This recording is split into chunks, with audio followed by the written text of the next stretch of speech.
வாட்டம் குறைவா நீங்க ஒரு ஷெட் போட்டிருக்கிறீங்க அப்படின்னா, ஒவ்வொரு டைம் மழை பெஞ்சதுக்கு அப்புறமும் 100% தண்ணி சீட்டுக்கு மேல இருந்து வடியறது இல்லைங்க.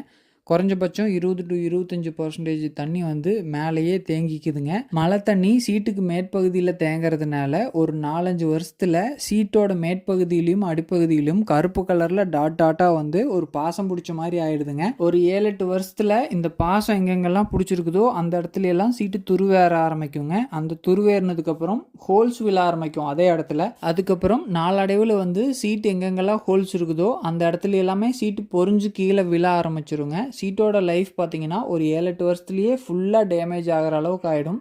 அதனால ஒரு ப்ரொஃபைல் சீட்டை வச்சு ஒரு ஷெட்டு போடுறீங்க அப்படின்னா மினிமம் 1 அடி ஸ்லோப் வைங்க. டைல் ப்ரொஃபைல் வச்சு ஷெட்டு போடுறீங்கன்னா மினிமம் 3 அடி ஸ்லோப் வச்சு உங்களோட ஷெட்டை போடுங்க. ஏற்கனவே ஸ்லோப் கம்மியாக ஷெட்டு போட்டுட்டிங்க அப்படின்னா ஒவ்வொரு டைம் மழை பெஞ்சதுக்கு அப்புறமும் சீட்டுக்கு மேலே தண்ணி தேங்காமல் பார்த்துக்கோங்க. இந்த வீடியோ பார்த்ததுக்கு